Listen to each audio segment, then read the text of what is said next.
নির্দিষ্ট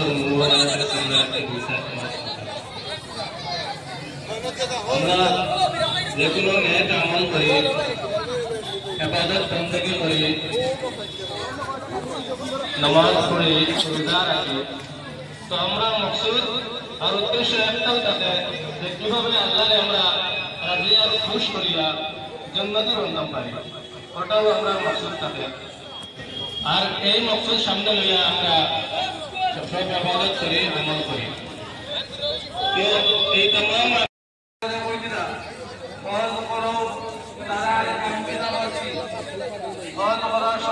দান করছি, এরপরে আল্লাহ তাবারাকা ওয়া তাআলা বলেছিলেন তোমরা রোজা রাখো। এই রোজার ব্যাপারে আল্লাহ তাবারাকা ওয়া তাআলা বলেছিলেন ইয়া আইয়ুহাল্লাযীনা আমানু কুতিবা আলাইকুমুস সিয়াম কামা কুতিবা আলাল্লাযীনা মিন ক্বাবলিকুম লাআল্লাকুম তাত্তাকুন।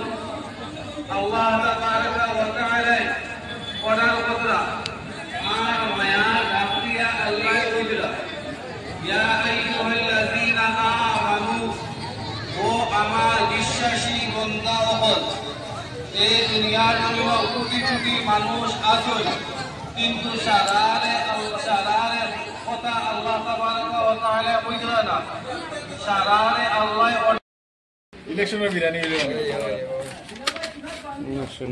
না